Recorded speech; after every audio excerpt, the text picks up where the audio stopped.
আসসালামু আলাইকুম ফেসবুক বন্ধুরা, আমি আমার একজন বাতিজা নিয়ে আজকে আমার সামনে উপস্থিত। ওনার মেয়ে একজন দুইজনে মেয়ে দুইজন মেয়ে তিনজন মারা গেছে। ওনার একটা ছেলেও ওনার মারা গেছে অনেক অসুস্থ থাকার কারণে। দেশের অনেক মানুষের সাহায্য করছেন, করার পরে উনি বাঁচাইতে পারেন নাই। এবং বর্তমানে আবার ওনার ছোট মেয়ে একজন এই মাথার ব্রেইনে টিউমার হয়েছে। হওয়ার পরে ওনার অনেক টাকার প্রয়োজন, প্রায় ডাক্তার বলছে 5 থেকে 6 লক্ষ টাকা লাগবে। উনি বলছেন যে ওনার তো আর্থিক অবস্থা অনেক খারাপ। আমাদের কমলগঞ্জ থানা আইননগর ইউনিয়নের ভিতরে 7 নং ওয়ার্ড, ওনার নাম জলাল মিয়া, যোগীবিল টিলাগাঁও ওনার বাড়ি।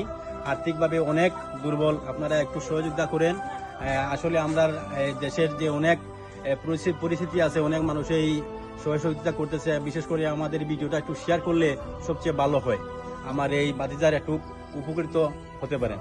আসসালামু আলাইকুম দেশবাসী ভাই, আপনারা আমাদের কিছু সাহায্য করেন। আমার মেয়ে একটা বড় মোটা রোগ হয়ে গেছে গিয়া, ব্রেইনও টিউমারে গেছে গিয়ে। আমি দেশবাসী ভাই হরদে সালাম দিয়া করাম ভাই, আমার পুরা সাহায্য করতে আপনারা।